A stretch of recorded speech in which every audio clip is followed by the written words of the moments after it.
Another fun test of the Pistelle X-68 by Defense Innovations. High-power air gun, marketed for self-defense as a less lethal launcher. Today I'm going to be shooting this pretty cool face shield I saw on a YouTube video of a guy actually showing off air guns like this. He said he used it for just face and eye protection. The anti-fog combination of goggles and face shield by NoCry, ordered off Amazon. The mask part detaches. That gray nose piece, it can open up to allow more ventilation. But as cool as it looks, it feels kind of flimsy. So when I hit this with the Pistelle X-68 and the 7-gram aluminum balls, I'm pretty sure it's gonna get destroyed.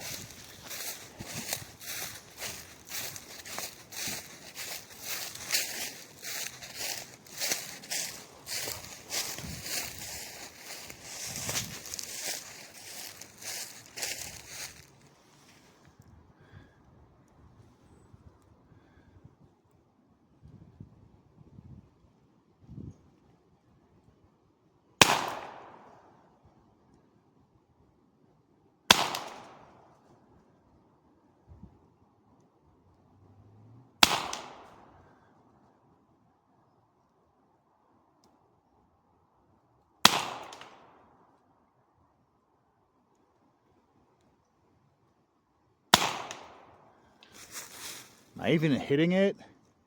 I'm pretty sure if I was hitting it, it would fall off. Let me get in closer for a point blank shot.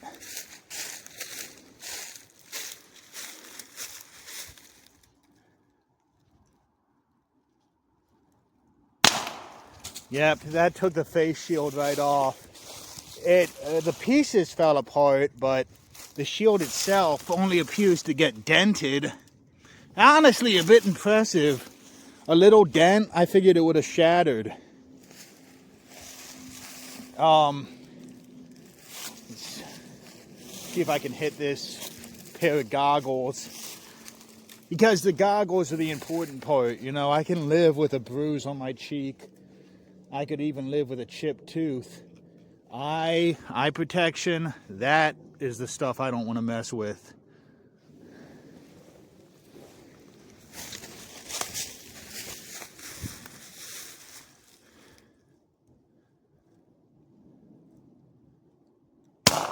Oh, it's empty.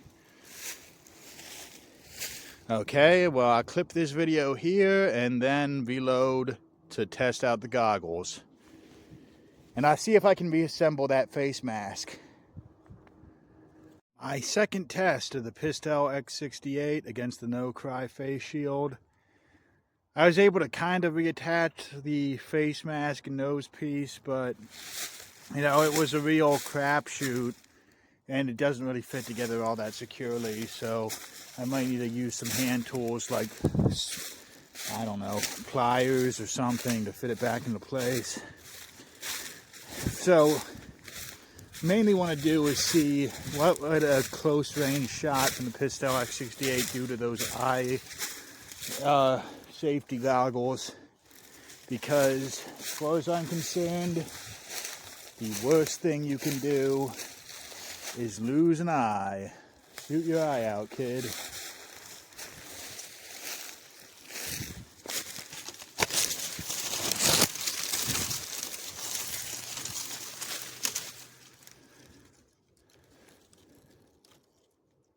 I also am wearing my own safety glasses, though I have not tested them.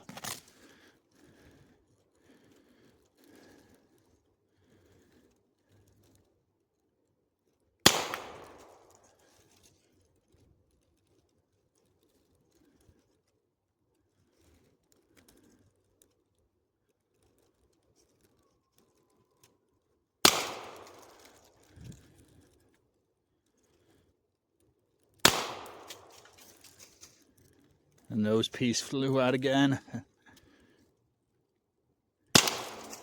There goes the face shield. Reminds me of a video game where every time you shoot the dude, his helmet flies off or something.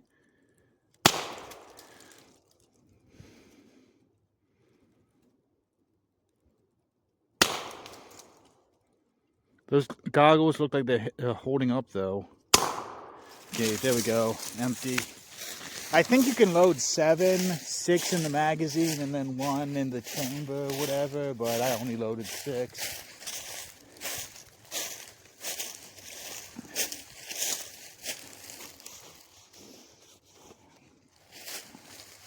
Yeah, these things are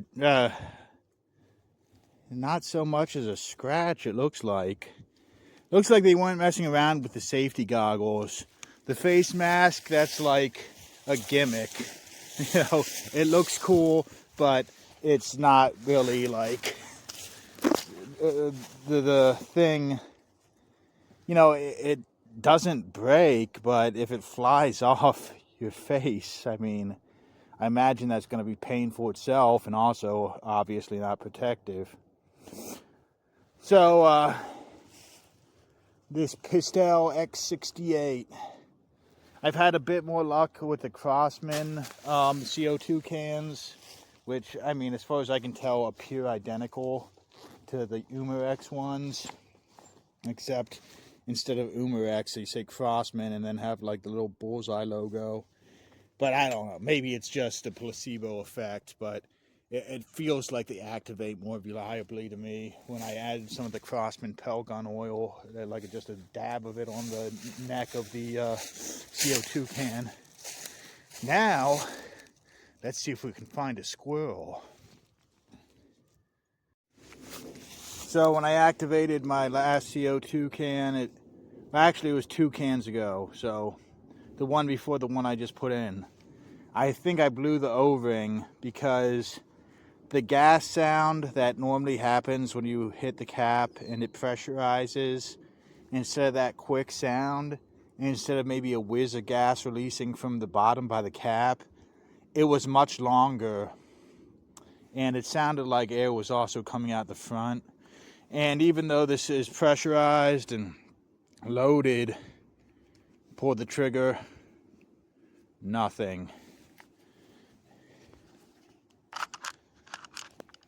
And you see the spring will still go. The spring, it's got the ammo, the spring works. And it's loaded with gas. I think. Yeah, some still leaking out. But, yeah, because the O-ring is gone, the gas is just going to leak out of the launcher, and it's not going to operate. Gas is just going to dissipate without producing any force for the ball.